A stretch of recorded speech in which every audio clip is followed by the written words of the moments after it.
बंदी छोड़ सतगुरु रामपाल जी परमेश्वर जी की जय हो।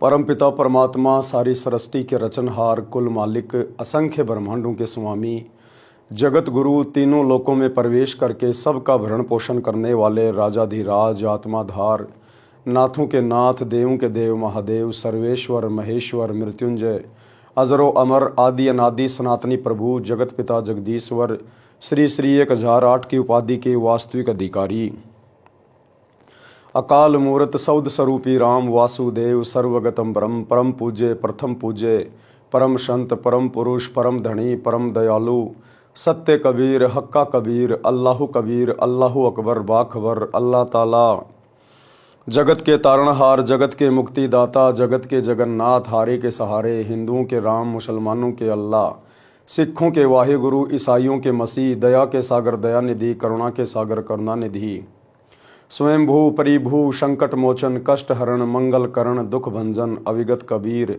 निर्विकार निर्विषम परमात्मा, अलय अलेख सतगुरु, आदि अनादि सतगुरु, असली मर्यादा पुरुषोत्तम, असली राम, असली कृष्ण, असली घनश्याम, असली मुरारी, राजाओं के राजा, महाराजाओं के महाराजा, शहंशाहों के शहंशाह, सम्राटों के सम्राट, भगवानों के भगवान, अल्लाहों के अल्लाह, प्रभुओं के प्रभु, मसीहों के मसीह, सच्चे वाहिगुरु, बाबाओं के बाबा, पीरों के पीर, सेठों के सेठ, जगत सेठ, सावड़सा सेठ, सर्वगुण संपन्न, अनंत कोटि कलाओं के स्वामी, अनंत कोटि ब्रह्मांडों के नायक, योगियों में महायोगी, ध्यानियों में महाध्यानी, सिद्धों में परम सिद्ध, ज्ञानियों में तत्व ज्ञानी, ब्रह्म ज्ञानी, महाज्ञानी, परम ज्ञानी, सर्वश्रेष्ठ ज्ञानी, विज्ञानी, युवा कबीर, समृद्ध कबीर, असंवाद, अमित ओझा, सच्चे रहनुमा, करीम अल्लाह, शुभान अल्लाह, दुनिया के अंतिम पैगंबर, 8 सितंबर 1951 से गांव धनाना, जिला सोनीपत, हरियाणा, भारतवर्ष की पावन भूमि पे प्रकट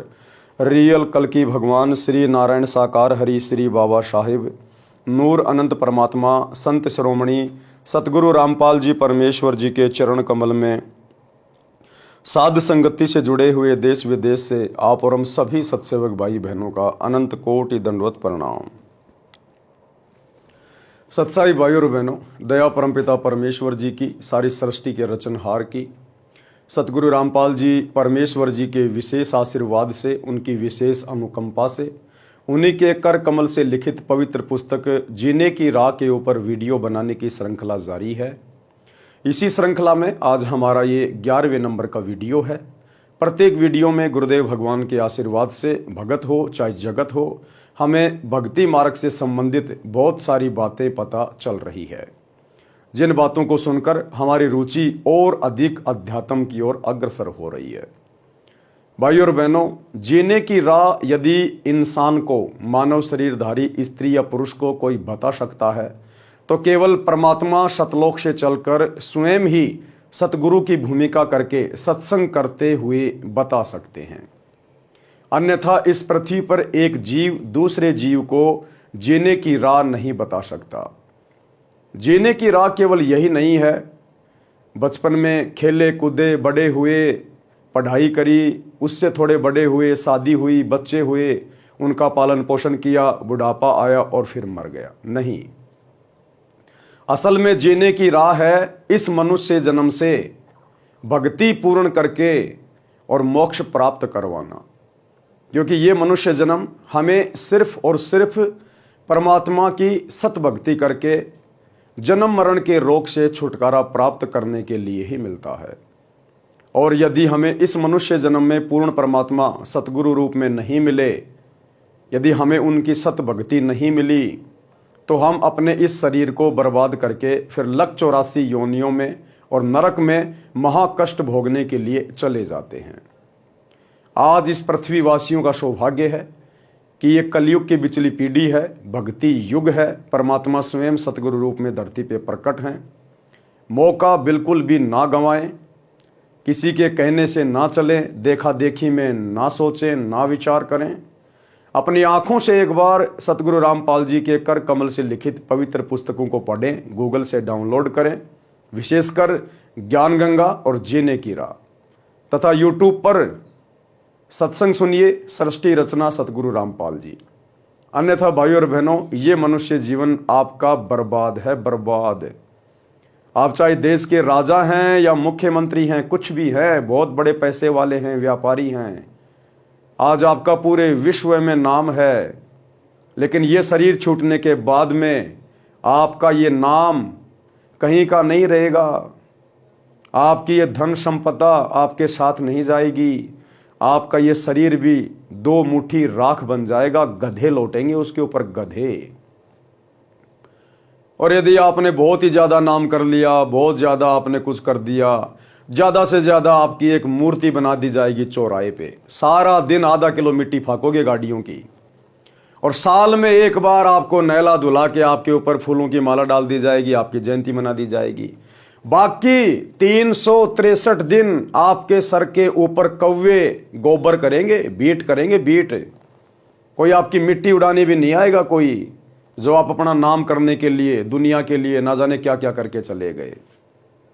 ये दुनिया मतलबी है, स्वार्थी है, केवल अपने स्वार्थ के कारण लोगों को याद करती है। बाकी लोग बुढ़ापे में अपने माँ बाप को ठोकर मार देते हैं। आपकी चौराहे वाली मूर्ति किसी के क्या काम की। तो भाइयों और बहनों, यदि नाम भी करना है तो भक्ति मार्ग में करो। सतगुरु की शरण में आके भक्ति पर लगकर फिर दिखाओ, तुम्हारा इस जगत में भी नाम होगा। जैसे धन्ना सेठ का नाम है क्योंकि वो भगत था, मीराबाई का नाम है, वो भगत थी, नरसी भगत का नाम है, वो भगत था, सेव शमन का नाम है क्योंकि वो भगत थे।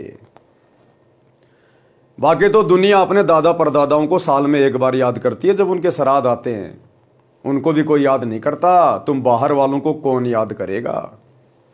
इसलिए सच्चा सतगुरु धरती पे प्रकट है, आप और हमारा सौभाग्य है। तो सतगुरु रामपाल जी के सत्संग अपने मोबाइल पर, यूट्यूब पर सुनना शुरू करें और अपने जीवन को धन्य बनाएं। तो पिछले वीडियो में गुरुदेव भगवान ने हमें किस प्रकार से समझाया कि घर घर में लड़ाई झगड़ा है, घर घर में कलह है। कारण क्या है? संतों का अभाव। और यदि किसी ने किसी संत की शरण भी ग्रहण कर रखी है तो वो नकली है, वो शास्त्र विरुद्ध साधना बताने वाला संत है। उसके वचन में शक्ति नहीं है, उसकी भक्ति में वो शक्ति नहीं है जिससे आपकी घर की कलह मिट सके, आपका ये 84 लाख योनियों का कष्ट कट सके, आपके जन्म मरण का रोग समाप्त हो सके। उन शास्त्र विरुद्ध साधना बताने वाले आचार्य शंकराचार्यों के वश की बात नहीं है। जब तक सच्चे सतगुरु के सत्संग आपके घर में प्रवेश नहीं होंगे, जब तक सच्चे संत की आप शरण ग्रहण नहीं करेंगे, तब तक आपके संस्कारों में कोई बदलाव नहीं हो सकता। और इसी प्रकार से आपका घर लड़ाई झगड़े का केंद्र बना रहेगा। अकाल आकस्मिक दुर्घटनाएं होंगी आपके घर में। कभी युवा बेटा मर गया, कभी युवा बेटी मर गई, कभी एक्सीडेंट में पूरा का पूरा परिवार तबाह हो गया। वो आपके नकली आचार्य शंकराचार्य, पोप, पादरी आपको नहीं बचा पाएंगे। इसलिए सच्चे सतगुरु के सत्संग सुनना अति शीघ्र शुरू करें। तो आज हम आगे बढ़ते हैं पवित्र पुस्तक जीने की राह, पेज नंबर 80, पार्ट नंबर 11। गुरुदेव भगवान ने एक शब्द के माध्यम से हमारी आत्मा को जगाना चाहा है कि ये आत्मा रिश्ते नातों में उलझ कर बैठी है। ये मेरा जवाई, ये मेरी बेटी, ये मेरा बेटा, ये मेरी पुत्र वधू, ये मेरी सास, इन्हीं रिश्ते नातों में उलझ के बैठी है। और ना जाने कब वो सास मर जाए, कब वो दामाद मर जाए, कब वो बेटा बेटी मर जाए, एक सेकंड का भरोसा नहीं है। तो परमात्मा कहते मनुष्य जन्म प्राप्त करके सत भक्ति कर, कुछ सुकर्म कर ले। सुकर्म यही नहीं होता कुत्ते को रोटी डाल दी, गाय को रोटी डाल दी, किसी को कम्बल दे दिया, तीर्थों पे जाके घूम के आ गए। ये भी सुकर्म है, लेकिन इन सुकर्मों से हमारा अगला जन्म नहीं संवरेगा। अगला जन्म तो सच्चे सतगुरु की शरण में आके और उनके बताए अनुसार सुकर्म करने से सुधरेगा। तो क्या बताया गुरुदेव ने? नाम सुमर ले, सुकर्म कर ले, कौन जाने कल की, खबर नहीं पल की। कि भैया तेरे इस मनुष्य शरीर का एक सेकंड का भरोसा नहीं है, कोई गारंटी नहीं है ये कब तेरे हाथ से छूट जाए। उससे पहले पहले जिस काम को करने के लिए परमात्मा ने मनुष्य शरीर दिया है, सतगुरु की सत भक्ति कर ले। नाम सुमर ले, सुकर्म कर ले, कौन जाने कल की, खबर नहीं पल की। कोडी कोडी माया जोड़ी, बात करे छल की। कोडी कोडी माया जोड़ी, बात करे छल की। पाप पुण्य की बांधी पोटरिया, कैसे हो हल की, खबर नहीं पल की। कि पूरी जिंदगी सतगुरु की शरण के अभाव में, दुनिया को देखते हुए, कंपटीशन के चक्कर में उसका बेटा नौकरी लग गया, उसने ये फैक्ट्री खोल ली, उसने बड़ी बड़ी कोठियां बना ली, बड़ी बड़ी कार ले आया। माता पिता अपने बच्चों को इसी लालच में पढ़ाते हैं कि पढ़ लिख के नौकरी लगेगा, घर में दो पैसे आएंगे, चाहे ईमानदारी से आओ चाहे बेईमानी से आओ। तो कहते हैं आपने जोड़ जोड़ के वो माया तो इकट्ठी कर ली, किसी से छल किया, किसी को वैसे बेचारे को दुखी कर लिया, कोई रिश्वत ले ली, कोई डाके मार लिए। कहते हैं पाप पुण्य की बांधी पोटरिया, ये तो तूने पाप और पुण्य की गठरी बांध ली, ये तो तूने अपना जीवन बर्बाद कर लिया। ये कैसे हो हल्की, अरे बिना सतगुरु की शरण के, बिना सतगुरु की सत भक्ति के, ये पाप और पुण्य की पोटली जो तूने बांध ली है, पूरी जिंदगी दो के चार करके, गधे और बैल की तरह कमा के, ये कैसे हल्की होगी अब तेरी। वहां तेरे पाप कर्म तेरे परिवार वाले नहीं बटवाएंगे, जिनके लिए तू गधे और बैल की तरह पूरी जिंदगी लगा दिन रात। रिश्वत लेने से बाज नहीं आया, मिलावट करने से बाज नहीं आया, किसी को ठगने से बाज नहीं आया। जब धर्मराज के दरबार में जाएगा तो खाली हाथ जाएगा, ये कमाई तेरी यहीं रह जाएगी। दुनिया ऐश करेगी तेरी कमाई पे, जिस कमाई को जोड़ने के लिए तूने पाप इकट्ठे कर लिए। अब ये पाप तेरे को खुद को भोगने पड़ेंगे धर्मराज के दरबार में। तेरी प्यारी पत्नी, तेरी माँ, तेरे प्यारे प्यारे बेटा बेटी तेरे पाप कर्म नहीं बटवाएंगे, वहां तेरे हाथ काटे जाएंगे, तुझे गरम तेल के कड़ाई में तला जाएगा, तेरी आंखें फोड़ी जाएंगी, कीड़ों के कुंड में वहां पर तेरे को ही डाला जाएगा। अपने पाप प्राणी स्वयं भोगेगा। अगर सतगुरु के शरण में आ जाता, नाम दीक्षा ले लेता, सत्संग सुनना शुरू कर देता, तो सतगुरु ज्ञान देता कि बेटा ऐसी गलती मत करना, ये 2 नंबर के काम ये मनुष्य योनि के लिए नहीं है, ये तो राक्षसों का स्वभाव है, राक्षसों का, जो दूसरों को दुखी करते समय कुछ भी नहीं सोचते। आप इंसान हो, स्त्री या पुरुष, हमें यह जन्म परमात्मा की प्राप्ति के लिए मिला है, और परमात्मा की प्राप्ति होगी सुकर्म करने से, सत्कर्म करने से, दान धर्म करने से। कबीरा आप ठगाइए और न ठगिए कोई, अरे आप ठगाए सुख होत हैं, औरों को ठगे दुख होए। तो साधु संत फिर हमें ये ज्ञान देंगे, ये शिक्षा देंगे। और जब हम सच्चे गुरु की शरण में आ जाएंगे तो फिर हमारे घर में कमी किस बात की। आगे से आगे परमात्मा हमारी जरूरतों की व्यवस्था करेगा। फिर भला हमने दुनिया को ठगने की जरूरत क्या है, झूठ बोलने की जरूरत क्या, चोरी करने की, मिलावट करने की आवश्यकता क्या पड़ जाएगी, जब हमारा सतगुरुदेव भगवान हमें किसी चीज के भरोसे रहने नहीं देगा। अन्यथा संतों की खोज क्यों की जाती है, भक्ति क्यों की जाती है। अगर भक्ति करते करते भी यदि वही दुख हैं, वही संकट हैं, वही परेशानियां हैं, इंसान के विचारों में कोई बदलाव नहीं आ रहा, सुकर्म करने की प्रेरणा मन में नहीं उठ रही, इसका मतलब वो संत नकली है, वो सत्संग नकली है, उसको तुरंत त्याग देना चाहिए और तुरंत सच्चे सतगुरु की शरण में आके अपनी आत्मा का कल्याण करवाना चाहिए। एक बार सत्संग सुनना शुरू करें सतगुरु रामपाल जी के, आपके संस्कार चेंज होना शुरू हो जाएंगे। आपको 1-2 महीने बाद में स्पष्ट दिखाई देने लगेगा कि मैं तो बारूद के ढेर पे बैठा था, बारूद के ढेर पर, और सोच रहा था मैंने तो पैसे कमा लिए, दुनिया को ठग लिया। आपको आत्मग्लानि होने लगेगी कि मैंने तो कोरा पाप इकट्ठा किया, पाप, दुनिया को लूट लूट के, झूठ बोल बोल के, 2 नंबर के काम और मिलावट कर करके। और जिस दिन सतगुरु की शरण में आ जाएंगे फिर देखना, शौपन में भी आपको बेईमानी नहीं सूझेगी, शौपन में भी डरोगे रिश्वत लेते हुए, उल्टे काम करते हुए, क्योंकि ये परम संत है, इनके वचन में शक्ति है। आगे गुरुदेव क्या कहते हैं, मात पिता परिवार भाई बंधु ये त्रिया मतलब की। त्रिया कौन? स्त्री।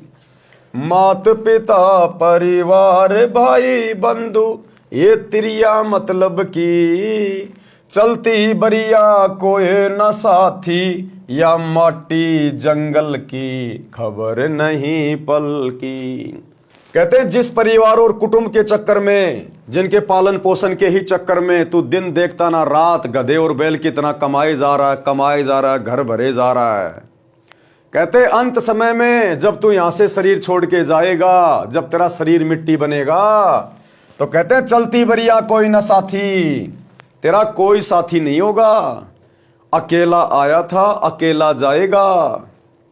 आत्मा का कल्याण करवाने आया था और पाप कर्मों की गठरी बांध के चल दिया बिना सतगुरु की शरण के।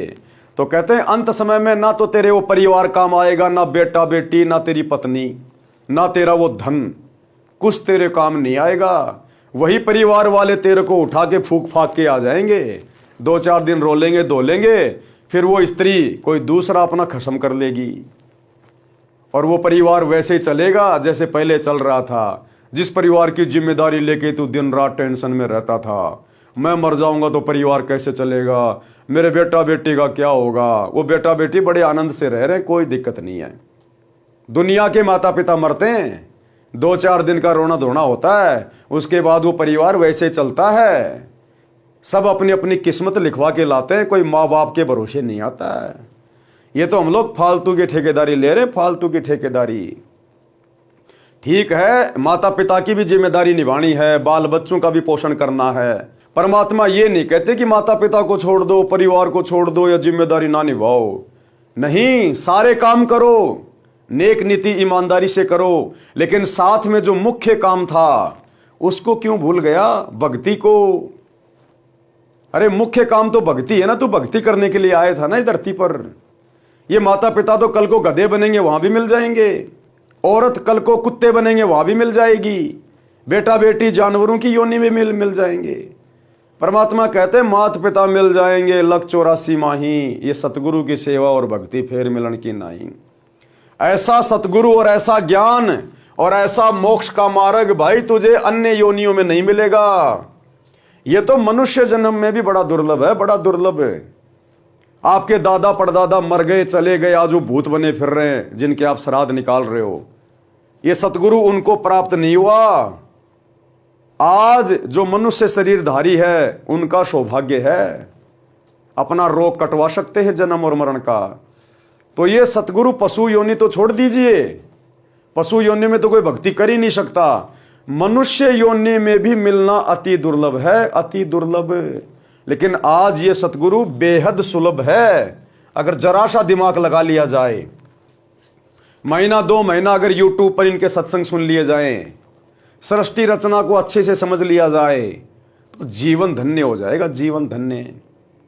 आपका वो परिवार भी, आपके बच्चों का पालन पोषण भी परमात्मा के आशीर्वाद से इतने अच्छे तरीके से होगा, आपके आड़ोसी पड़ोसी गांव वाले देखते रह जाएंगे कि ये भाई साहब करता कुछ नहीं है और इसके घर में ठाट बाट हो रहे हैं।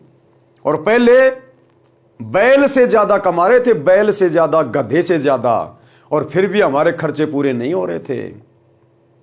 इसलिए दुनिया सतगुरु को ढूंढती है, लेकिन रॉन्ग नंबर लग जाता है दुनिया का। नकली सतगुरु उसे अपनी चपेट में ले लेते हैं, आत्माओं को फंसा के बैठ जाते हैं। गांव गांव में बैठे ये नकली पाखंडी आचार्य शंकराचार्य।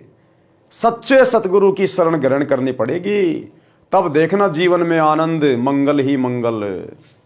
तो परमात्मा कहते हैं बेटा अंत में अकेला जाएगा, वो तेरा परिवार, तेरे बेटा बेटी, तेरी जिम्मेदारियां सब यहीं धरी के धरी रह जाएंगी।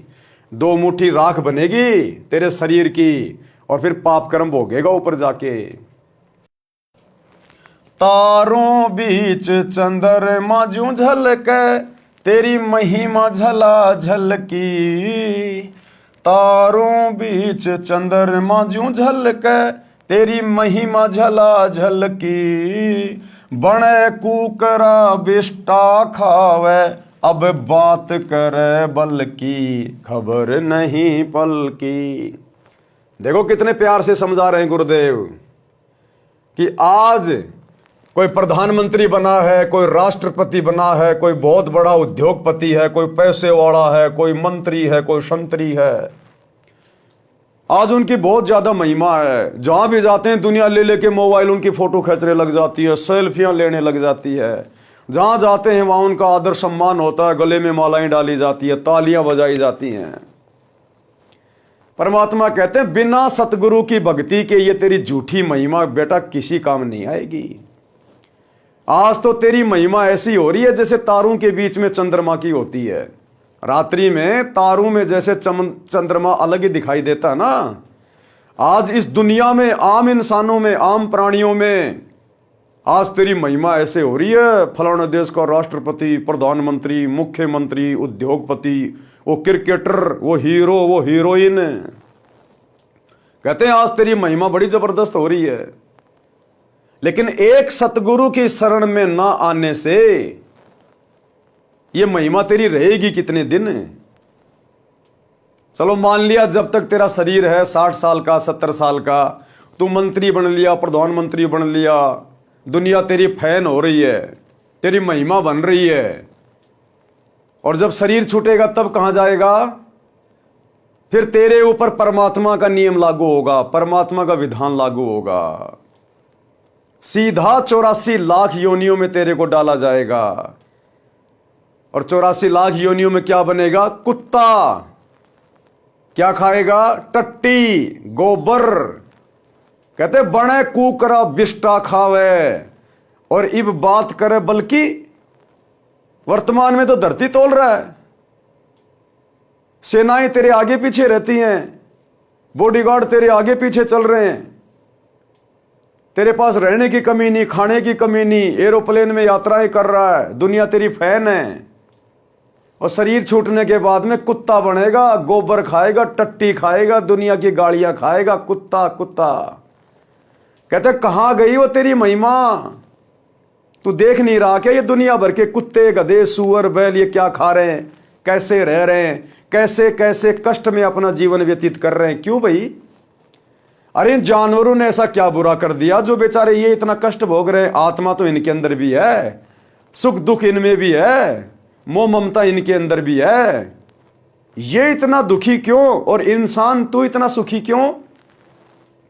ये वही अफलातून है, ये गधे, कुत्ते, बैल, ऊंट, ये वही राजा, महाराजा, मंत्री, प्रधानमंत्री, वो क्रिकेटर, वो बॉलीवुड वाले, ये है वो जो पूरी जिंदगी अपनी झूठी महिमा करके चले गए और अंत समय में इनकी ये दुर्गति हो रही है। आज एक सच्चे सतगुरु की भक्ति ग्रहण ना करने के कारण है, क्योंकि सतगुरु के भक्ति के बिना संस्कार नहीं कटते। 84 लाख योनियों का कष्ट नहीं कटेगा, ये चक्कर नहीं कटेगा। और 84 में चक्कर काटने के बाद फिर तेरे को नरक में ठोका जाएगा। नरक में गरुड़ पुराण पढ़ लेना, नरक क्या होता है। तो कहते हैं संसार की झूठी महिमा है, 4 दिन की झूठी महिमा। आगे की सोच, आगे की नाम सुमर ले, शुक्रम कर ले, कौन जाने कल की, खबर नहीं एक पल की।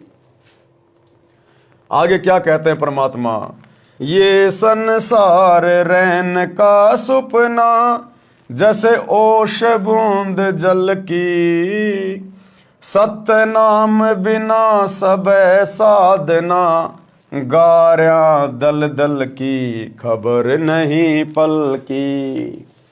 ये दुनिया, ये संसार, कहते हैं ये तो एक रात्रि के सपने के जैसी है। जैसे हम लोगों को रात्रि में सौपन आता है, हम सेठ बन जाते हैं, राजा बने हैं, दिल्ली बंबई में घूम रहे हैं, हवाई जहाज में घूम रहे हैं, बड़े बड़े होटलों में खा रहे हैं। और जैसे सुबह सपना समाप्त होता है, आंखें खुलती हैं, कुछ भी तो नहीं, ना दिल्ली ना बंबई, वही टूटी चारपाई पे पड़ा है, वहीं अपने बेड पे पड़ा है।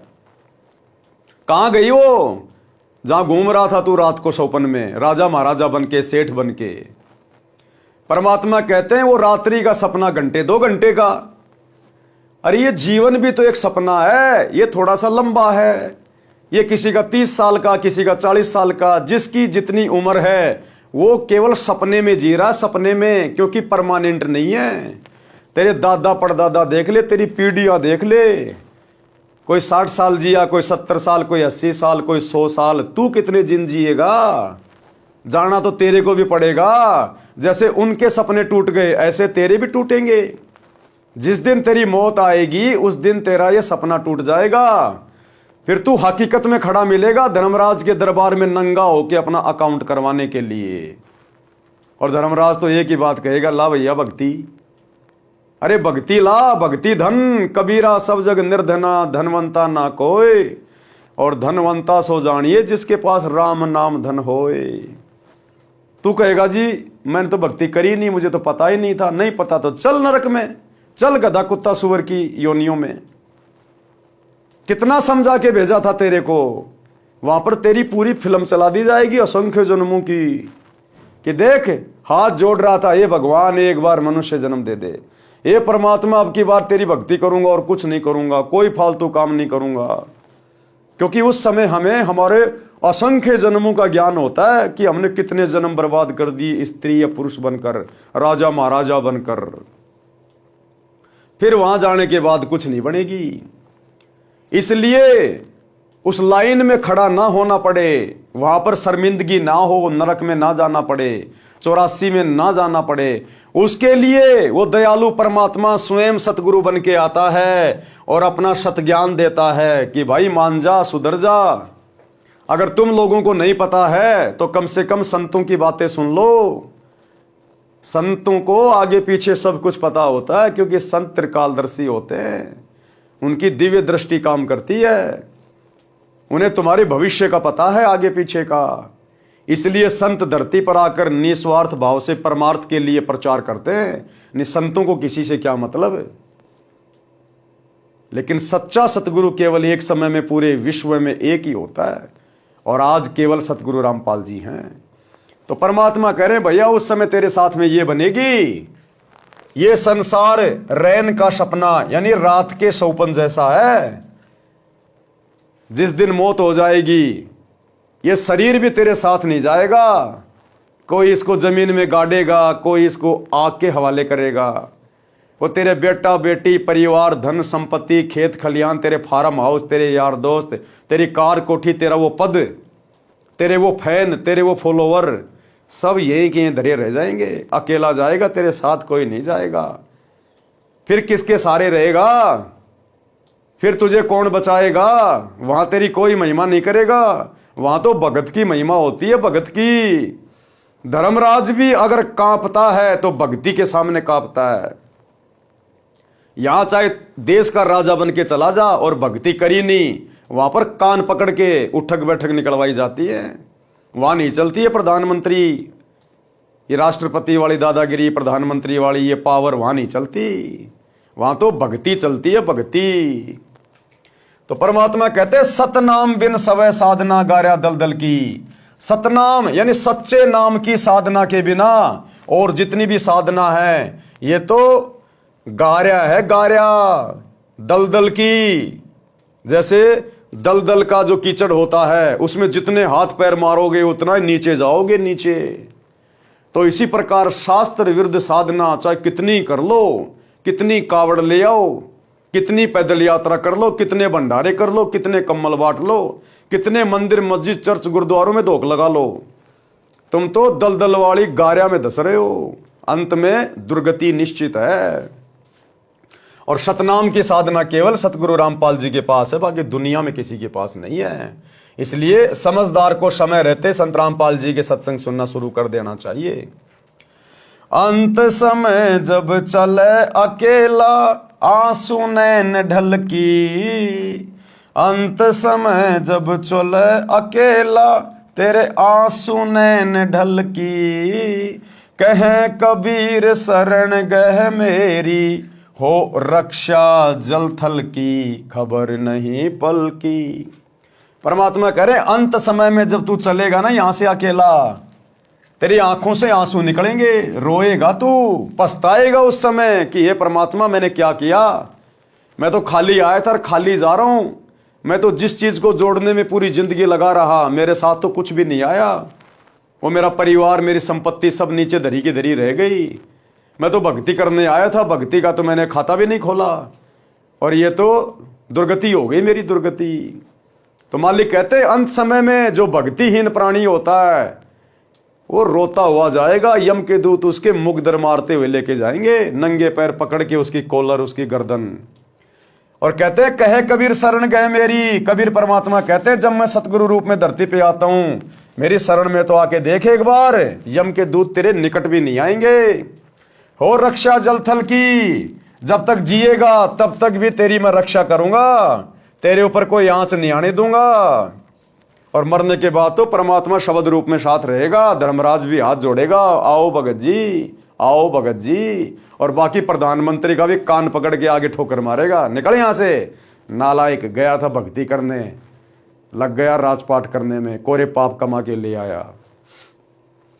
भावार्थ, परमात्मा कबीर जी ने बताया है कि हे भोले मानव, स्त्री या पुरुष, परमात्मा का नाम जाप कर, शुभ कर्म कर, पता नहीं कल यानी भविष्य में क्या दुर्घटना हो जाएगी, एक पल का भी ज्ञान नहीं है।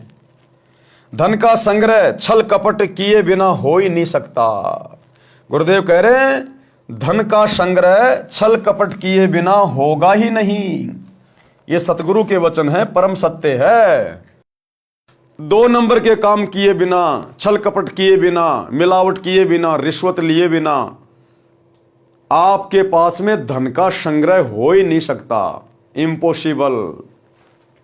जिसमें से कुछ धर्म पर भी खर्च कर देता है, इस प्रकार पाप तथा पुण्य की 2 गठरी बांध ली, ये कैसे हल्की होंगी। पाप तो नरक में और पुण्य स्वर्ग में भोगता है।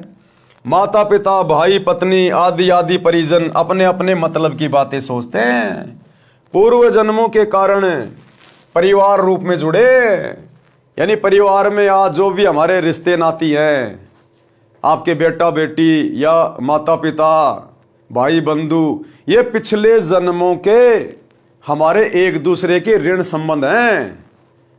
कोई अपना पूरा करने आया है, कोई लेने के लिए आया है। जिसका जितना संस्कार है उतने दिन हमारे से रिश्तों में जुड़े रहेंगे, और जब वो संस्कार पूरा हो जाएगा, अचानक से बेटा बेटी एक्सीडेंट में मर जाते हैं, जवान क्यों मर गए भाई, वो तो आपके थे ना, क्यों मरने दिया आपने, वो आपके नहीं थे भैया। ना जाने कितने बेटा हो लिए, कितनी बेटी हो ली, कितने माता पिता बन लिए, कितना क्या हो लिया।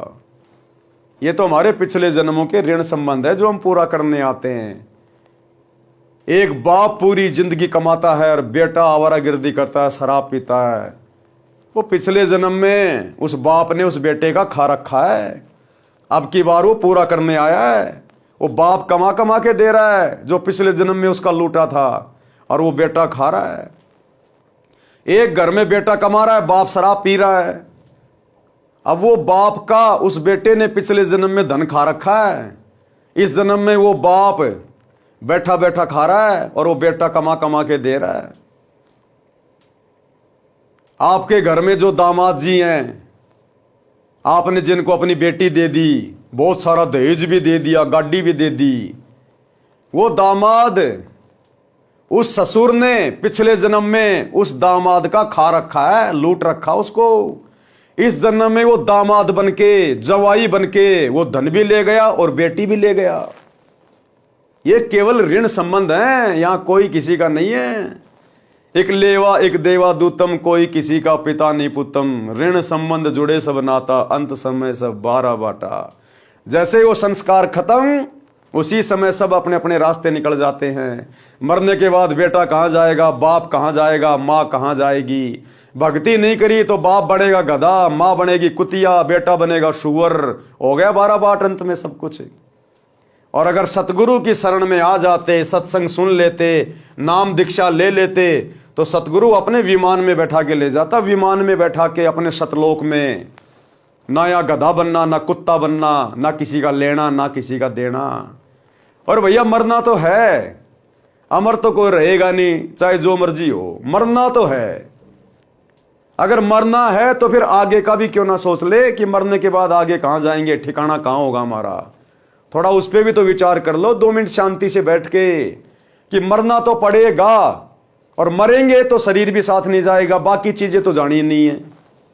तो आगे क्या ठिकाना, मैं जाऊंगा कहां मरने के बाद? वो संत बताते हैं, सच्चा सतगुरु बताएगा, उनके सत्संग सुनने की जरूरत है। ये दुनिया केवल तुम्हें यहां का ज्ञान दे सकती है, ज्यादा धन कैसे कमाया जाएगा, 2 नंबर के काम कैसे किए जाएं, दुनिया को कैसे ठगा जाए, ये दुनिया केवल तुम्हारे को कर्म बिगाड़ने वाली बातें समझा सकती है।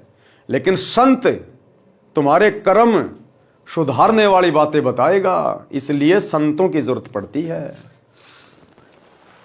जिस जिसका समय पूरा हो जाएगा, संस्कार समाप्त होता जाएगा, वह तुरंत परिवार छोड़कर चला जाएगा। जैसे रेल में डिब्बा भरा होता है, जिस जिसने जहां जहां की टिकट ले रखी है वहां वहां उतर कर चले जाते हैं। ये परिवार रेल के डिब्बे की तरह है, मृत्यु के उपरांत ये शरीर मिट्टी हो जाता है, उस समय तेरा कोई परिवार का सदस्य साथी नहीं होगा। एक व्यक्ति अपनी पत्नी से बहुत प्रेम करता था। अब समझा रहे हैं परमात्मा कि परिवार में ही उलझ कर रहने वाले, अपने जीवन को बर्बाद करके जाने वाले, जरा सा ध्यान दो। एक व्यक्ति अपनी पत्नी से बहुत प्रेम करता था। वृद्ध हुआ तो उसकी मृत्यु निकट थी। उसने अपनी पत्नी से कहा कि आप मेरे साथ चलोगी? वह तुरंत मना कर गई कि ना, मैं ना मरूं तेरे साथ, तेरे तो 3 साल छोटी सूं। वृद्ध को उस दिन सदमा हो गया। उसने उससे बात करना भी बंद कर दिया। निकट आए तो मुंह मोड़ ले, बोले कुछ नहीं। 60 वर्ष के साथ में उस वृद्ध को पहली बार एहसास हुआ कि कोई किसी का नहीं है। यदि उस वृद्धा को समझ होती और वास्तविक प्रेम होता तो कहती कि मुझे भी साथ ले चलना। वृद्ध ने क्या साथ ले जाना था, वो तो मजाक कर रहा था, कोई साथ थोड़ी लेके जाना था। उसका मन खुश हो जाता, आसानी से मर जाता। समय से पूर्व वृद्धा को कौन मारता? इससे सिद्ध है कि वास्तविक प्रेम की बातें दूर की कोडी हैं, सब स्वार्थ के कारण जुड़े हैं, स्वार्थ के कारण। हे मानव, पूर्व जन्म के जप तप तथा धर्म संस्कार से वर्तमान में मंत्री, प्रधानमंत्री या उच्च अधिकारी बनकर ऐसे सुशोभित हो रहा है जैसे रात्रि में तारों के बीच में चांद की शोभा होती है। यदि सत्संग विचार नहीं सुने तो आत्मज्ञान के बिना परमात्मा की भक्ति ना करके भविष्य के जन्म में कुत्ता बनकर बिष्टा यानी गोबर टट्टी खाएगा। बड़े कुकरा खावे बिष्टा। अब तू अपने बल यानी शारीरिक शक्ति, पद की ताकत की बातें करता है, फिर पशु बनकर महान कष्ट उठाएगा। नर से फिर तू पशुआ कीजे, गद्दा बैल बनाई। मरने के बाद क्या होगा भक्तिहीन प्राणी का? नर यानी इंसान से फिर तू पशु बनेगा, गधा कुत्ता सुअर बनेगा, बैल बनेगा, ऊंट बनेगा। तेरे नाक में नाथ डाली जाएगी, फोड़ फोड़ के खेत में जोता जाएगा। नर से फिर तू पशुआ कीजिए, गद्दा बैल बनाई। और ये 56 भोग कहां मन बोरे, कुरड़ी चरने जाई। आज छोटा मोटा कोई अधिकारी बन के, कोई पद पोस्ट प्राप्त करके और अपनी ताकत का जो अहंकार करता है ना, बेवजह लोगों को परेशान करता है। कहते हैं बिना भक्ति के अगले जन्म में ऊंट बनेगा, बैल बनेगा। तेरे नाक को फोड़ के नाथ डाली जाएगी, रस्सा डाला जाएगा और यूं खींच खींच के चलाया जाएगा तेरे को, खींच खींच के। बिना सतगुरु की भक्ति के कितनी बड़ी आफत मोल ले रहा है। शब्दार्थ, जो मनुष्य स्त्री या पुरुष सत्य भक्ति शास्त्र अनुसार गुरु से दीक्षा लेकर नहीं करता, वह मृत्यु के पश्चात पशु जीवन प्राप्त करता है।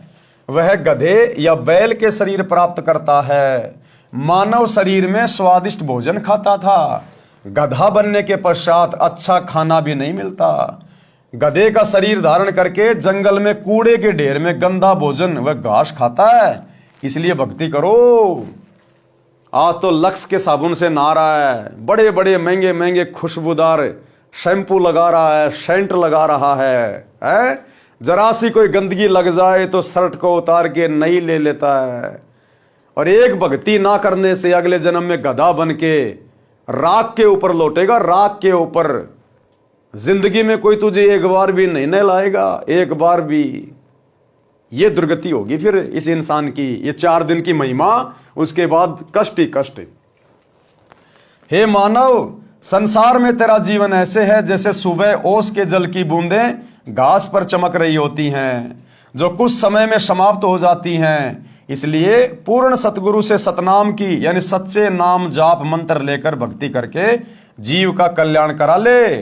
सच्चे शास्त्र अनुकूल भक्ति मंत्र के अतिरिक्त सब शास्त्र विरुद्ध साधना तो दलदल की गारा के समान है, निकालने की बजाय दुगना फंसाती है। वह साधना परमेश्वर कबीर जी के पास थी तथा कुछ संतों को भी परमेश्वर कबीर जी ने बताई थी, परंतु उनको अन्य को बताने को मना किया था। वर्तमान में सन 1997 से मुझदास रामपाल दास के पास है। मेरे अतिरिक्त वर्तमान में किसी भी संत व गुरु के पास शास्त्र प्रमाणित भक्ति मंत्र नहीं है। यह दावा वर्तमान में सतगुरु रामपाल जी के अलावा कोई भी आचार्य शंकराचार्य नहीं कर सकता कि पूरे विश्व में मेरे अलावा और किसी के पास में शास्त्र अनुकूल मोक्ष प्राप्त करवाने वाली साधना नहीं है। कोई भी आचार्य शंकराचार्य दावा नहीं कर सकता।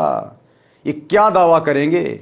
देश में 4 शंकराचार्य एक एक वेद को लेके बैठे हैं। इनको तो वेदों का ज्ञान भी पूर्ण नहीं है। एक एक वेद को लेके बैठे हैं, एक एक वेद को। और कभी इनके यूट्यूब पे इनके वीडियो देखना, गाय के पीछे पड़े हुए, गाय के पीछे, गाय को माता बना दो, गाय को माता बना दो। अरे गाय माता बन गई तो तेरा क्या भला हो जाएगा? और क्या माता बनने से उस गाय का भला हो जाएगा? उस गाय को क्या पता तू माता बन गई, तू देश का राष्ट्रीय पशु बन गई, उस गाय को क्या पता? वो तो पशु योनि है, जैसे सुअर वैसे गाय। और गाय को माता बना दो, गाय को माता बना दो, ये है शंकराचार्यों का ज्ञान है। अरे कोई मनुष्य को शिक्षा दे, मनुष्य जन्म का उद्धार कैसे हो। नहीं तो ये शंकराचार्य और उनके फॉलोअर अगले जन्म में गाय बन के घूमेंगे, बैल बन के घूमेंगे। ये हाल है भाई और बहनों इन संतों का। इसलिए सतगुरु रामपाल जी के अलावा पूरे विश्व में वर्तमान में ये शास्त्र अनुकूल साधना और किसी के पास नहीं है। आओ दीक्षा लो और अपना तथा अपने परिवार का जीवन सफल बनाओ। यदि आप जी ने मेरे यानी रामपाल दास के अतिरिक्त किसी अन्य पंथ के संत या गुरु से दीक्षा ले ली तो वही बात होगी कि आसमान से गिरे और खजूर में अटके। अब ये सत्संग सुन के, ये ज्ञान सुनकर, ये पुस्तकें पढ़कर यदि आपने कहीं और से दीक्षा ले ली, किसी और नकली काल के दूत के जाके फंस गए तो आसमान से गिरे और खजूर में अटके, वहीं की वहीं रह जाओगे, वहीं की वहीं। घर के रहोगे ना घाट के। मैं लेखक पहले गांव गांव में सत्संग करता था, यानी सन 1994 से सन 1993 से सतगुरु रामपाल जी जब तक ये करोथा का आश्रम नहीं बना था 1999 में, तब तक गांव गांव जाकर आदरणीय गरीबदास जी के ग्रंथ साहिब का पाठ करते थे और 3 दिन का सत्संग किया करते थे। मेरा सत्संग सुनते जो आत्मा को हिलाकर रख देता है, मेरे से नाम दीक्षा नहीं लेते, अन्य संतों से दीक्षा लेते थे, वहां से कोई लाभ नहीं हुआ। कई वर्ष भटककर मेरे से दीक्षा ली तो सुखी हुए। बता रहे हैं परमात्मा पहले ही कि जब शुरुआत में मैं सत्संग करता था तो सत्संग तो मेरा सुन लेते थे और दीक्षा किसी आड़ोसी पाड़ोसी के कहने से राधा स्वामी में ले ली, जय गुरुदेव में ले ली, निरंकारी में ले ली। और 10-5 साल वहां भटकने के बाद जब उनकी दुर्गति होती है ढंग से, तब आते वापस रो पीट के कि महाराज जी गलती हो गई। फिर महाराज जी से दीक्षा लेते और कुछ ही समय में परमात्मा घर में वो सुख दे देते जो वहां 10-10 साल से धक्के खाने के बाद भी उनको देखने को भी नहीं मिलते थे। उपरोक्त सत्संग वचनों से निष्कर्ष निकलता है कि यदि सत्संग के विचार सुनने को मिल जाएं तो घर स्वर्ग बन जाता है, उसके बिना नरक सा जीवन जीना पड़ता है। इस प्रकार विश्व उद्धार संभव है। सब प्यार प्रेम से जीवन यापन करके मोक्ष प्राप्त कर सकते हैं, ये अति अनिवार्य है। यानी भक्ति करना इस मनुष्य जीवन के लिए अति अनिवार्य है। इस मनुष्य जीवन का दूसरा कोई कर्म नहीं है। बाकी आपके प्रारब्ध में पहले से लिखा हुआ है, कब आपकी शादी होगी, कब आपका बेटा होगा, कब आपकी मौत होगी, कब आपके माँ बाप मरेंगे, क्या आप काम धंधा करेंगे, सब कुछ आपके भाग्य में पहले से फिक्स होता है। इसलिए सच्चे सतगुरु की शरण में आकर शत भक्ति करके अपने जीव का कल्याण करवाना, 84 लाख योनियों और नरक से छुटकारा प्राप्त करना, एकमात्र यही मनुष्य जन्म प्राप्त करने का मुख्य मकसद होता है। और ये मकसद केवल यहां से सफल होगा, दूसरा चाहे ब्रह्मा विष्णु महेश की गोद में जाके बैठ जाना, कुछ नहीं मिलेगा। वर्तमान की कुछ सत्य कथाएं, यानी सतगुरु रामपाल जी से उपदेश लेने के बाद जो परिवार पहले उजड़े पड़े थे, उनका घर नरक हुआ पड़ा था, सतगुरु की शरण में आने के बाद किस कदर वो आत्माएं उभर गई, आज उनका घर स्वर्ग समान हो चुका है। नोट, निम्न कथा यहां पर तथा शेष पृष्ठ 299 पर पढ़े। भगत सुरेश दास के उजड़े परिवार को बसाया। गांव डिग्गल पाना गंजा, भगत का नाम सुरेश एलावत तथा भगतमती का नाम यशवंती। डिग्गल गांव गवाह है कि भगत सुरेश शराब, सुल्फा, तंबाकू का घड़ा आदि था, एक नंबर का नशेड़ी था भगत सुरेश। घर की ठोर बटोर कर रखा था। बहन यशवंती यानी सुरेश की पत्नी असाध्य रोग से पीड़ित थी। 2 लड़के छोटी आयु के थे जो पिता को घर पर आते देख छुप जाते थे। घर में झगड़ा रहता था। बहन यशवंती का एक भाई हरियाणा पुलिस में डीएसपी था जो अब सेवानिवृत्त हो चुका है। नाम है भगत राजेंद्र सिंह राठी, गांव भापड़ोदा। उसने अपनी बहन के उपचार में कोई कसर नहीं छोड़ी, क्योंकि जीजा तो दारू पीता था, एक नंबर का नशेड़ी था। तो यशवंती का जो भाई था वो हरियाणा पुलिस में डीएसपी था। उसने अपनी बहन के इलाज करवाने में कोई कसर नहीं छोड़ी, जिसका राजेंद्र नाम था। उसने अपनी बहन के उपचार में कोई कसर नहीं छोड़ी थी, परंतु व्यर्थ रही। मेरा एक भगत, गुरुदेव कह रहे हैं कि मेरा एक भगत जो हरियाणा पुलिस में नौकरी कर रहा है, वह आर्य समाज के महान प्रचारक श्री जौहरी सिंह जी का बेटा है। गांव जसराना, जिला सोनीपत। इसके साथ मेरा छोटा भाई महेंद्र भी हरियाणा पुलिस में नौकरी करता था, जिसको सन 2016 में रिटायर होना था, परंतु परमार्थी मिशन के उद्देश्यों को समझकर सन 2005 में रिटायरमेंट लेकर मेरे साथ हाथ बटा रहा है। मेरा भाई एसपी रोहतक का ड्राइवर था। क्या कह रहे गुरुदेव? मेरा भाई एसपी रोहतक का ड्राइवर था। भगत जयवीर मलिक डीएसपी झज्जर का ड्राइवर था। दोनों जब मिलते थे तो मेरा भाई उससे इस ज्ञान की चर्चा करता था। पहले तो आर्य समाजी होने के कारण भगत जयवीर जी बहुत दुखी हुए, अपने आचार्यों से मिले, परंतु अंत में सत्य को आंखों देखकर मान लिया कि सच्चाई यही है। कहां? सतगुरु रामपाल जी के पास। भक्ति अगर कहीं है तो केवल यही है। उसने सन 1994 में मेरे से दीक्षा ले ली। सन 1995 से 1996 तक भगत राजेंद्र सिंह राठी झज्जर में कार्यरत थे तथा जयवीर जी उनके ड्राइवर थे। भगत राजेंद्र जी का एक भाई पुलिस में नौकरी करता था। बहन यशवंती वाली बीमारी उसको भी थी, जिस कारण से सन 1995 में उसकी मृत्यु हो गई थी। ड्राइवर के नाते भगत जयवीर जी भी डीएसपी के साथ उनके घर गए। सब हालात का ज्ञान हुआ। वापस आने पर एक दिन जयवीर जी ने डीएसपी साहब से निवेदन किया कि आप अपने परिवार को बचाना चाहते हो तो संत रामपाल जी से दीक्षा ले लो। पहले तो नहीं माना, परंतु ट्रायल करने के लिए अपनी बहन यशवंती को अपने छोटे भाई सुखबीर के साथ दीक्षा दिलाने के लिए भेजा। ये दास रामपाल दास सिंचाई विभाग में जूनियर इंजीनियर जेई के पद पर कार्यरत था। गुरुजी के आदेश से दीक्षा देने लगा तथा प्रचार करने लगा। मिशन के उद्देश्य से परिचित होकर जनहित तथा जगहित में सन 1995 में नौकरी से त्यागपत्र देकर प्रचार प्रसार में लग गया। यानी गुरुदेव भगवान ने सन 1995 में अपनी जेई की नौकरी से त्यागपत्र दे दिया इस परमार्थ के लिए। त्यागपत्र हरियाणा सरकार द्वारा स्वीकृत है। गांव गांव में संत गरीबदास जी महाराज की वाणी का अखंड पाठ करता था, सत्संग करता था। 3 दिन यह अनुष्ठान चलता था। ज्ञान समझाकर बुराई छुड़वाकर दीक्षा देता था, जिस कारण उपदेशी को आश्चर्यजनक लाभ होता था। इसी क्रम में एक दिन सन 1996 में गांव पंजाब खोड़ दिल्ली में भगत जगदीश जी के घर पाठ चल रहा था। भगत जगदीश भी प्रथम श्रेणी का शराबी उत्पाती शराब पीता था तथा डीटीसी दिल्ली में नौकरी करता है।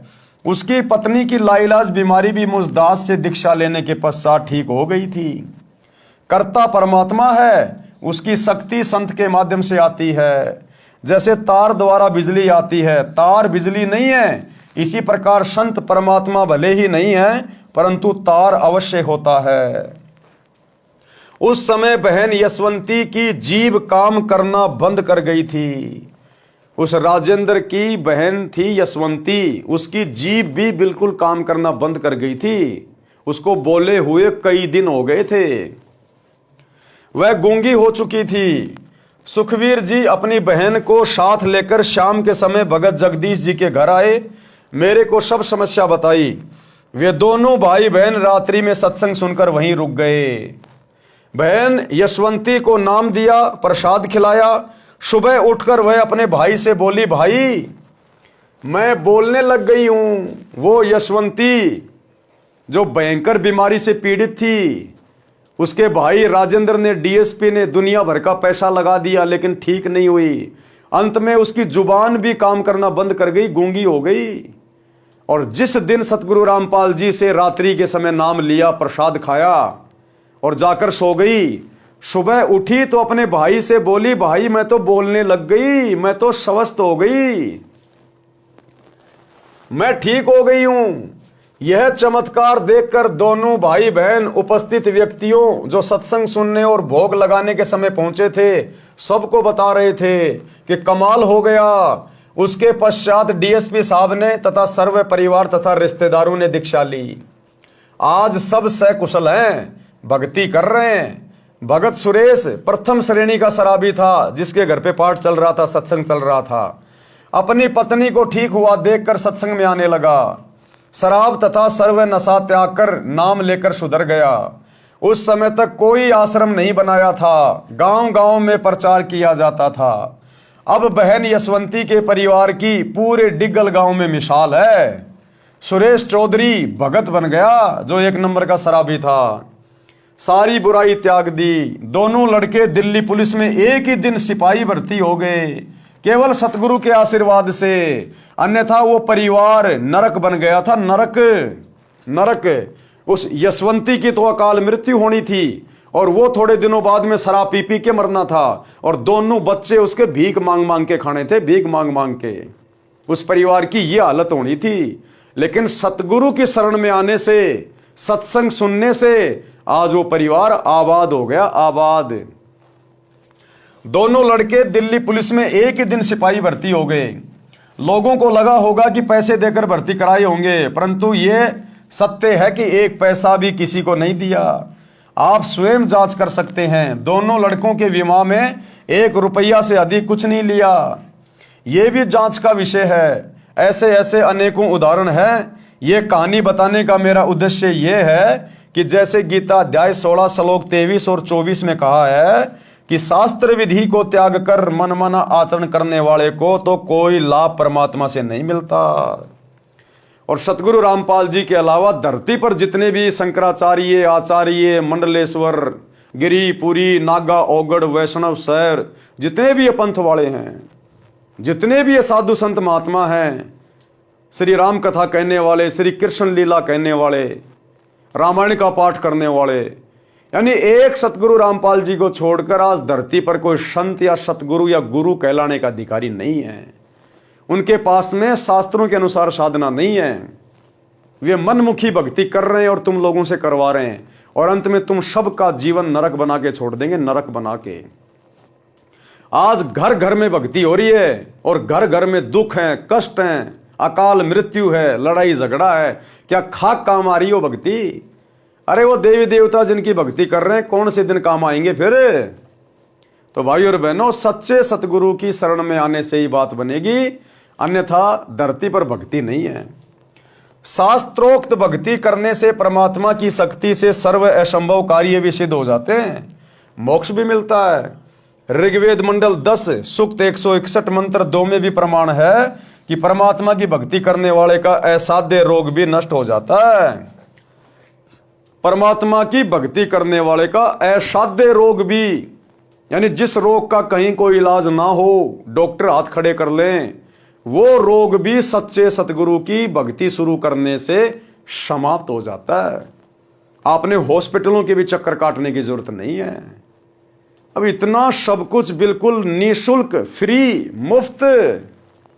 लेकिन भैया आ वही पाएगा सतगुरु की शरण में जिसके पिछले जन्म के संस्कार मजबूत हैं। परमात्मा कहते हैं सकल पदार्थ है जगमाही, कर्महीन नर पावत नाही। जो कर्महीन होगा वो सतगुरु के विषय में चाहे उसको कितना समझा दो, उसके कान पर जू भी नहीं रेंगेगी। वो तो इसी प्रकार से अपना जीवन बर्बाद करके जाएगा और अपने परिवार का भी। यदि रोगी मौत के निकट भी पहुंच गया हो तो सत्य भक्ति करने वाले को स्वस्थ करके परमात्मा 100% यानी 100 साल की आयु प्रदान कर देता है। यानी भक्त पूरी आयु जीवित रहता है। जैसे पहले बिजली का विस्तार नहीं हुआ था तो आटा हाथ से चलने वाली चक्की से माता बहनें पीसा करती थी। पुरुष हाथ से, दरात से पशुओं का चारा यानी शानी काटा करते थे। फिर हाथ से चलाने वाली मशीन गंडासे का आविष्कार हुआ, वह भी कठिन कार्य था। वर्तमान में बिजली की शक्ति से आटा चक्की चलती है, गंडासे यानी शानी काटने की मशीनें चलती हैं। असंभव कार्य हो रहा है, शीघ्र तथा सुगम हो रहा है। बिजली का विधिवत कनेक्शन लेना होता है, बिजली की मर्यादा का पालन करना होता है, अन्यथा सुखदायी बिजली विनाश का कारण बन जाती है। जिस प्रकार आपने घर में बिजली का कनेक्शन ले लिया, अब बिजली का कनेक्शन लेने के बाद आपके सारे काम आसान हो जाएंगे। आटा भी मशीन पीसेगी, पशुओं का चारा भी मशीन काटेगी, जूस भी मिक्सी बनाएगी, घर में लाइट आएगी, गर्मी में कूलर पंखे चलेंगे। कितना आसान हो गया, जिंदगी कितनी सुगम हो गई। लेकिन वो बिजली का कनेक्शन तो ले लिया, अब आपने बिजली की जो मर्यादा है उनका भी ध्यान रखना पड़ेगा। अगर आपने कटे फटे या नंगे तार को हाथ लगा दिया तो उठा के फेंक देगी, घर में मौत भी हो जाएगी। ठीक इसी प्रकार आपने सतगुरु का ज्ञान समझकर सतगुरु से नाम दीक्षा तो ले ली, लेकिन अब आपने उनकी मर्यादाएं भी निभानी पड़ेंगी। जो जो मर्यादा सतगुरु हमें बताएंगे कि आपने क्या भक्ति करनी है, क्या नहीं करनी है, क्या क्या आपने धर्म कर्म करने हैं और क्या क्या सावधानियां रखनी हैं, ताकि आपका नाम खंड ना हो जाए, मर्यादा टूट ना जाए। अगर मर्यादा तोड़ोगे तो सतगुरु की भक्ति से फिर कोई लाभ नहीं होगा। कनेक्शन ले लिया और आपने अपनी लाइन को खराब कर दिया किसी कारण से, तो घर में फिर बिजली नहीं आएगी, सारी सुविधा बंद हो जाएंगी। तो भक्ति लेने के बाद में मर्यादा बहुत जरूरी है, कंपलसरी है। इसी प्रकार परमात्मा का कनेक्शन लेना पड़ता है, यानी सच्चे सतगुरु से नाम उपदेश लेकर अपना जो कनेक्शन है वो भक्ति से जोड़ना पड़ेगा। इसी प्रकार परमात्मा का कनेक्शन लेना पड़ता है और परमात्मा की मर्यादाओं का पालन करना होता है, तब सर्व सुख तथा मोक्ष परमात्मा देता है। मर्यादा भंग होने से परमात्मा की शक्ति आनी बंद हो जाती है, सर्व सुविधाएं मिलनी बंद हो जाती हैं। डिग्गल गांव के व्यक्ति उन झूठे आचार्यों की बात को सत्य मानकर करोथा आश्रम में जाने वाले अपने गांव वालों को रोकते थे, तो भगत सुरेश जी तथा बहन यशवंती जी हाथ जोड़कर गांव के उन व्यक्तियों से कहते थे कि गामराम मारो चाहे छोड़ो, हम आश्रम में जाना बंद नहीं करेंगे। हमारा तो घर वहीं से बसा है, नहीं तो हम आज उजड़ गए होते। परमात्मा ने उनकी सच्ची भक्ति का फल भी ऐसे ही दे रखा है। सत्संग न सुनने से सर्वनाश हुआ। अब एक तो आपने कथा सुन ली कि सत्संग सुनने से, सच्चे गुरु की शरण में आने से किस प्रकार उजड़ा हुआ घर भी आबाद हो गया, और सत्संग ना सुनने से, सतगुरु की शरण में ना आने से कैसे आबाद परिवार भी बर्बाद हो जाते हैं। कबीर राम नाम कड़वा लागे और मीठे लागे दाम, भाई दुविधा में दोनों गए या माया मिली ना राम। शब्दार्थ, सत्संग न सुनने वाले मानव स्त्री पुरुष को परमात्मा के विधान का ज्ञान नहीं होता, जिस कारण से उनको परमात्मा के विषय में चर्चा भी अच्छी नहीं लगती है।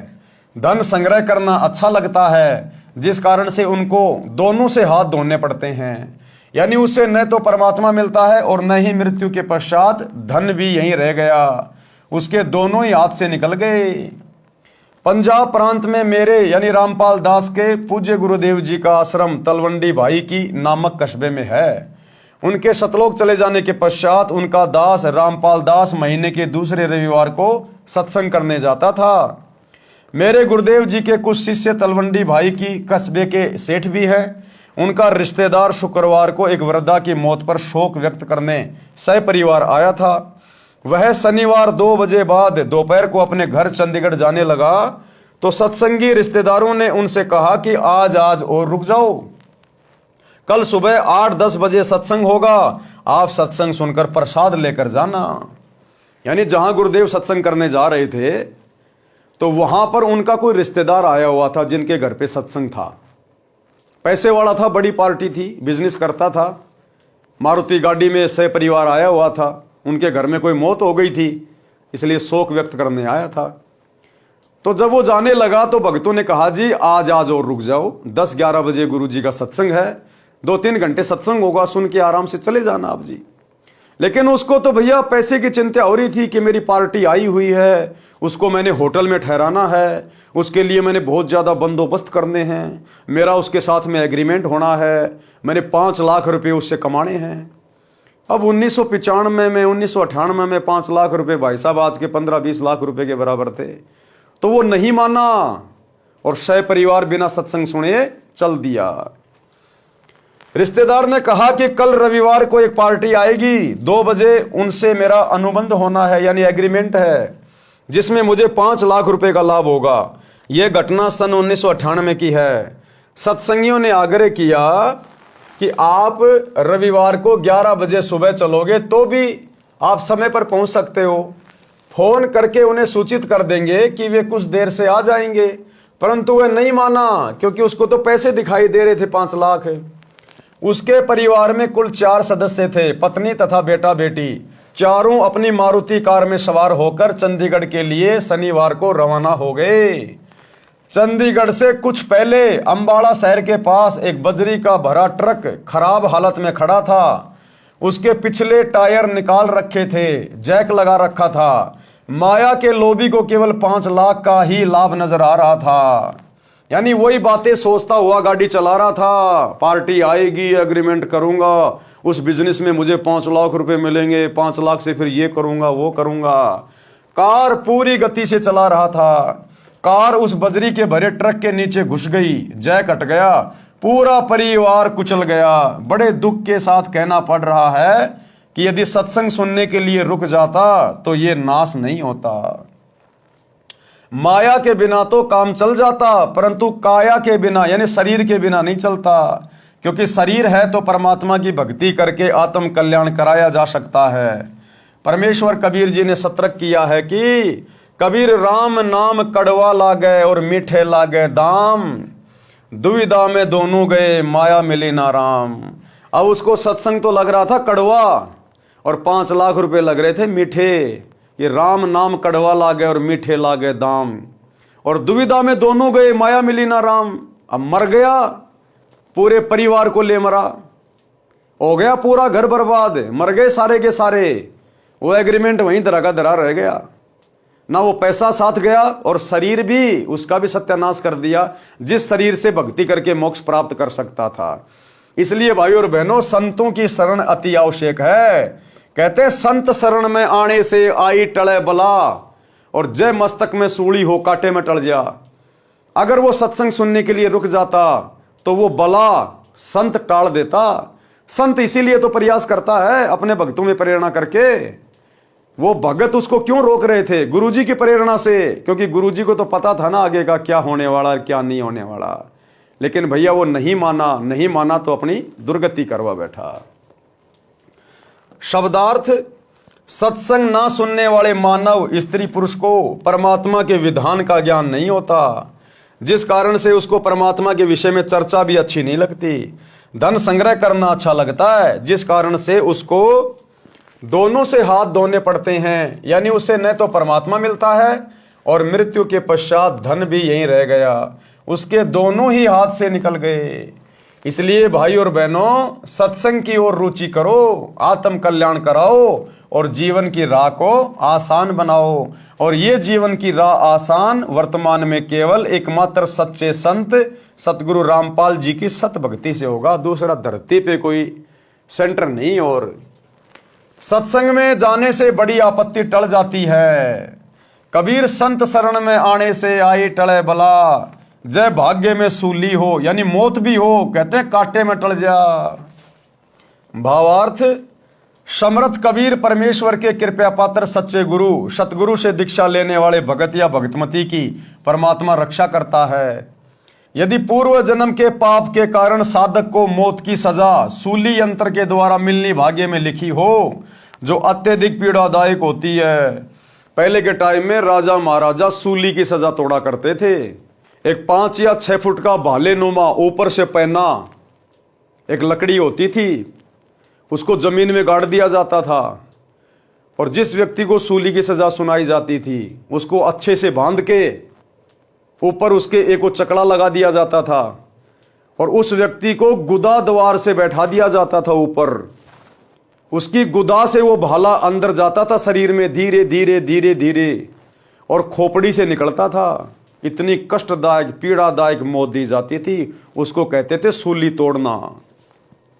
तो परमात्मा कहते हैं अगर आपके भाग्य में वो सूली से सजा तोड़ना भी लिखी है और यदि आप सच्चे सतगुरु की शरण में आ जाते हैं तो गुरुदेव भगवान कहते हैं वो कांटे में टल जाती है। यानी महीने 2 महीने की जेल में काट देगा परमात्मा। अगर गर्दन कटनी हो तो आपके हाथ की उंगली कट के रह जाएगी। संत आपका इतना बचाव कर देते हैं और आपके शरीर को भक्ति के लिए सुरक्षित रख देते हैं। तो परमात्मा उस भगत के उस मृत्यु दंड को समाप्त करके कुछ छोटा मोटा दंड, जैसे पैर में कांटा लगना, इतना देकर टाल देता है। भयंकर दंड को नाम मात्र के दंड में बदल देता है, जो बहुत बड़ी बला यानी परेशानी थी। एक गांव में संत का आश्रम था। अब देखो कैसे एक कथा के माध्यम से गुरुदेव भगवान हमें समझा रहे हैं कि किस प्रकार से परम संत की शरण में आने के बाद सूली जैसी सजा भी एक कांटे में टल जाती है, हल्के में परेशानियां कट जाती हैं। एक गांव में संत का आश्रम था जो गांव से लगभग 2 किलोमीटर दूर बना था। उस गांव के कई परिवार संत जी के शिष्य थे। संत जी वर्ष में केवल 2 बार उस आश्रम में आते थे। उसके साथ कुछ स्थायी शिष्य भी आते थे। वह संत अपनी मंडली के साथ प्रत्येक बार 2 महीने उस आश्रम में रहता, फिर अन्य आश्रम में जाता था। संत जी अपने कार्यक्रम के अनुसार 2 महीने के लिए आया हुआ था। उस गांव के भक्तों ने भोजन की व्यवस्था अपने अपने घरों से कर रखी थी। एक परिवार एक दिन का भोजन आश्रम वालों को घर से बनाकर लाकर खिलाता था। प्रत्येक भगत की इच्छा रहती थी कि अपने गुरुजी को उत्तम भोजन, खीर व सब्जी रोटी खिलाएं। एक परिवार का भोजन का दिन था। उस दिन दूध खराब हो गया। जिस दिन एक बहन का भोजन का नंबर था गुरुजी को भोजन खिलाने का, उस दिन उसकी भैंस का दूध खराब हो गया। तो अब वो दूध मांगने के लिए अपने किसी पड़ोसन के पास गई। उस दिन दूध खराब हो गया। उस माई का नाम कस्तूरी था। उसी के पड़ोस में एक परिवार था जिसमें केवल 2 माँ बेटे थे। कारण यह था कि उस बहन रामो के पति की मृत्यु असमय हो गई जब लड़का 2 वर्ष का था। उस बहन ने एक घटना देखी थी कि उसके परिवार में दूसरे दादसरे की संतान में एक बहू विधवा हो गई थी। एक पुत्र 3 वर्ष का था। उसने अपने देवर से शादी कर ली। देवर भी शादीशुदा यानी मैरिड था। देवर से भी उसको एक पुत्र प्राप्त हो गया। देवर देवरानी उससे मजदूर के समान बर्ताव करते थे। रूखा सूखा जूठा टुकड़ा पहले बेटे तथा माता को देते थे, जिस कारण से लड़के ने बड़ा होने पर आत्महत्या करनी पड़ी। वह भी पागल होकर कहीं चली गई। सब देवर जेठ बुरे नहीं होते। इस घटना को याद करके उस रामो बहन ने जेठ देवर से विवाह नहीं किया, लत्ता नहीं ओढ़ा, अपने बेटे करमपाल को पाला पोसा, मेहनत मजदूरी की। कुछ जमीन भी थी, उसी में मेहनत करके गाय भैंस को पालती थी। अपने बेटे को अच्छा घी दूध खिलाती पिलाती थी, विचार करती थी कि बेटा शीघ्र जवान हो जाएगा, इसका विवाह करूंगी, ये अपने कार्य को संभाल लेगा, मैं सुख का जीवन जीऊंगी। परंतु सत्संग बिना ज्ञान नहीं, ज्ञान सतगुरु देता है, और भक्ति बिना जीव सुखी नहीं हो सकता, चाहे कितना ही धनी क्यों ना हो, चाहे कोई कितना ही धनी क्यों ना हो, भक्ति बिना 2% का भी सुख नहीं है। आज आप प्रधानमंत्री से मिल लीजिए, राष्ट्रपति से मिल लीजिए, किसी बड़े उद्योगपति से मिल लीजिए, यदि आप 5-7 दिन उनके साथ रह के देखेंगे, आपको मौका मिल जाए कभी उनके पास में रहने का, उनके घर पे, आपको उनसे ज्यादा महादुखी व्यक्ति दुनिया में कोई दूसरा दिखाई नहीं देगा। 24 घंटे उनको चैन नहीं, नींद भी पूरी नहीं लेते। आज वहां मीटिंग है, आज वहां जाना है, आज वहां नुकसान हो गया, उस फैक्ट्री में ये हो गया, वहां काम चल रहा था 2 मजदूर बन गए, पुलिस आई हुई है। रातों को गोलियां खा खा के सोते हैं, शराब पी पी के। जरा सा सुख नहीं है, जरा सा चैन नहीं है।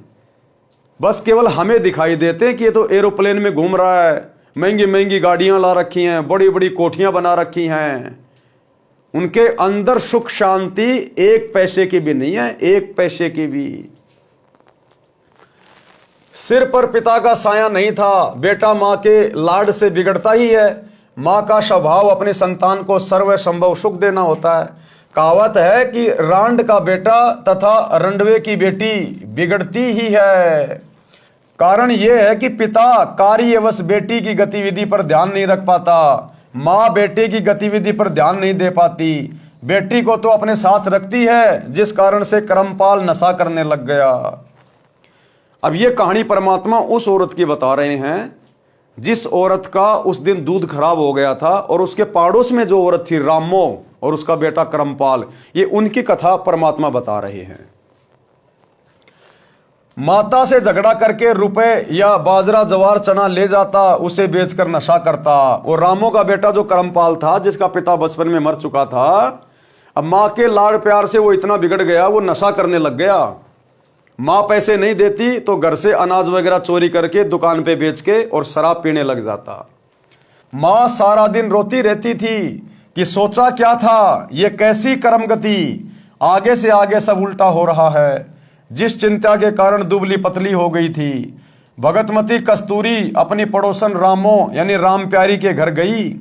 पहले कुशल मंगल की औपचारिकता करते हुए पूछा कि बेटा क्या कर रहा है, कैसे हो माँ बेटा। ये बात सुनकर बहन रामो रोने लगी और बोली कि बहन कैसे भी नहीं है, लड़का बिगड़ गया है, नशा करता है, कहना नहीं मानता है, झगड़ा करता है, गाली गलौज पर उतर आता है। आपको तो पता है परिवार तथा गांव वालों ने मेरे ऊपर कितना दबाव डाला था। जेठ का लत्ता ओढ़ ले पति के बड़े भाई से पुनः विवाह करने के लिए। मैंने राजवंती की घटना से डरकर जेठ से विवाह नहीं किया। अपने बेटे को सुखी देखने के लिए आज इसने उससे भी अधिक दुख दे दिया। मन करता है कि कहीं चली जाऊं या आत्महत्या कर लूं। भगतमती कस्तूरी ने कहा कि बहन गलत बात नहीं सोचा करते, बड़ा होकर सुधर जाएगा। आप मर गई तो तेरे को पता है चाचे ताऊ सारी जमीन हड़प लेंगे, लड़के को अधिक नशा कराकर मार डालेंगे। ऐसा विचार न कर, एक काम करो, मेरे साथ सत्संग में चला करो। यहां अकेली के मन में ऐसे विचार आते रहेंगे, सूख कर काटा हो गई हो। रामो बोली ना बहन ना, मेरे को तो नगर के लोग वैसे ही शक की नजर से देखते हैं। कोई व्यक्ति किसी कार्यवश घर आ जाता है तो छतों पर चढ़कर एक आंख से देखते हैं। आपके तो सिर पर धनी पति है, मैं सत्संग में चली गई तो जीना आराम कर देंगे, मुझे मरना ही पड़ेगा। बहन यूं बता आज सुबह सुबह कैसे आना हुआ। और रामो ने कहा कि बहन आज सुबह सुबह कैसे आना हुआ। कस्तूरी ने कहा कि बहन आपको तो पता ही है कि हमारे गुरुजी आश्रम में ठहरे हैं, आज भोजन कराने की बारी मेरी है। बहन खीर बनानी थी, दूध खराब हो गया, कुछ दूध उधार दे दे, कल लौटा दूंगी। यह बात सुनकर बहन रामो में करंट सा आ गया और दूध निकालकर बाल्टी खूंटी से लटका रखी थी, उठकर सारा का सारा दूध कस्तूरी की बाल्टी में डाल दिया। कस्तूरी ने कहा कि बहन कुछ तो रख ले, रामो बोली, बहन ना जाने कौन से जन्म का पुण्य उदय हुआ है, मुझ निर्भाग का दूध पुण्य में लगेगा। बस बहन ले जा, संतों भक्तों को भोजन करा।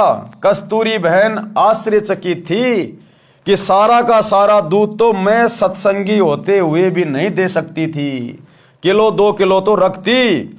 बहन रामो को तो सत्संग की प्रेरणा की आवश्यकता है कि ये तो अच्छी आत्मा है, बहुत दयालु आत्मा है, इसको तो सत्संग के बारे में कभी फुर्सत में समझाना पड़ेगा, बताना पड़ेगा। उस दिन तो कस्तूरी को समय नहीं मिला। अगले दिन के 11-12 बजे रामो के घर गई। गांव में 12 से 2 तक दिन का समय महिलाओं को बातें करने का मिल जाता है। 2 घंटे तक सत्संग की बातें जो गुरुजी से सुनी थी सारी बताई, परंतु लोकलाज के कारण रामो मानने को तैयार नहीं थी। बहन कस्तूरी ने बताया कि हे बहन, आपने मीराबाई का नाम सुना है? रामो बोली कि हाँ, श्री कृष्ण जी की भगतनी थी। कस्तूरी बोली कि वह मंदिर में जाती थी, ठाकुर परिवार में जन्म था, महिलाओं को घर से बाहर जाने पर प्रतिबंध था, परंतु मीराबाई ने किसी की परवाह नहीं की। फिर उसका विवाह राजा से हो गया।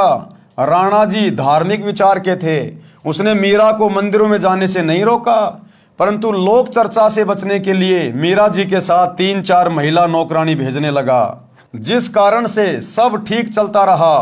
कुछ वर्ष पश्चात मीरा जी के पति की मृत्यु हो गई। देवर राजगद्दी पर बैठ गया।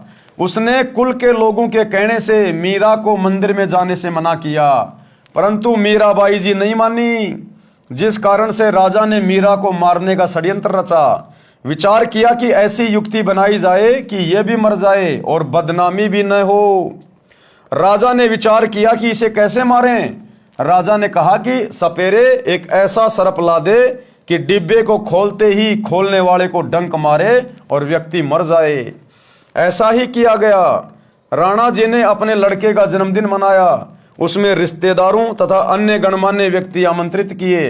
राजा ने मीरा जी की बांदी यानी नौकरानी से कहा कि ले, यह बेशकीमती हार है, मेरे बेटे का जन्मदिन है, दूर दूर से रिश्तेदार आए हैं, मीरा को कह दे कि सुंदर कपड़े पहनकर इस हार को गले में पहन ले, नहीं तो रिश्तेदार कहेंगे कि अपनी भाभी जी को अच्छी तरह नहीं रखता, मेरी इज्जत बेइज्जती का सवाल है। अब उस डब्बे के अंदर उसने वो जहरीला सर्प पैक करवा के भेजा था मीरा को मारने के लिए कि आज अगर ये सांप इसको डस गया और ये मर गई तो मेरे ऊपर कोई शक नहीं करेगा, सब कह देंगे भैया हम भी वहीं थे, और उसको तो सांप ने डस लिया। बांदी ने उस आभूषण के डिब्बे को मीराबाई को दिया और राजा का आदेश सुना दिया। उस आभूषण के डिब्बे में विशैला काले सफेद रंग का सर्प था। मीरा ने बांदी के सामने ही उस डिब्बे को खोला। उसमें हीरे मोतियों से बना हार था। मीराबाई ने विचार किया कि यदि मैं हार नहीं पहनूंगी तो व्यर्थ का झगड़ा होगा, मेरे लिए तो ये मिट्टी है। ये विचार करके मीरा जी ने वह हार गले में डाल लिया। राजा का उद्देश्य था कि आज सर्प डंक से मीरा की मृत्यु हो जाएगी तो सबको विश्वास हो जाएगा कि राजा का कोई हाथ नहीं है, हमारे सामने सर्प डसने से मीरा की मृत्यु हुई है। कुछ समय उपरांत राजा मंत्रियों सहित तथा कुछ रिश्तेदारों सहित मीरा के महल में गया तो मीराबाई जी के गले में सुंदर महंगा हार देखकर राणा बौखला गया और बोला, बच्चलन ये हार किस यार से लाई है? मीराबाई जी के आंखों में आंसू थे। बोली कि आपने ही तो बांदी के द्वारा भिजवाया था। वही तो है। बांदी को बुलाया तथा पूछा कि वह डिब्बा कहाँ है। बांदी ने पलंग के नीचे से निकाल कर दिखाया, यह रहा राजा जी जो आपने भेजा था। राजा वापस आ गया। राजा ने सोचा कि अब की बार इसको विष में अपने सामने पिलाऊंगा, नहीं पिएगी तो सिर काट दूंगा। मीराबाई को विष से मारने की व्यर्थ कोशिश। तो भाइयों और बहनों, आज के वीडियो में हम केवल इतना ही लेंगे क्योंकि ये कहानी बहुत लंबी है, एक वीडियो में कंप्लीट नहीं हो सकती है। अभी तो इसमें रामोबाई की कहानी चलेगी, कैसे उसका बेटा कुसंगति में पड़ के चोरी करने लग गया, शराब पीने लग गया, फिर कैसे गुरुजी के आशीर्वाद से वो रामोबाई भी सत्संग में जाने लगी, उसने उपदेश ले लिया, और कैसे उसका बेटा उस कुसंगति से, नशे की आदत से, चोरी की आदत से बाहर निकला, और कैसे उसका घर स्वर्ग के समान हो गया और किस प्रकार से मीराबाई को जहर पिलाकर उसका देवर राणा मारने की व्यर्थ कोशिश करने लगा। आगे चलकर कैसे मीरा का जहर अमृत में परिवर्तित हुआ, कैसे परमात्मा ने मीराबाई की रक्षा की और कैसे मीरा ने समाज से संघर्ष करते हुए अपनी भक्ति को सफल किया। तो ये कहानी लंबी है, इसलिए एक वीडियो में कंप्लीट नहीं हो पाएगी, इसलिए आज के वीडियो में केवल इतना ही। कल रात्रि 8 बजे सभी भाई बहन फिर से लाइव जुड़िए।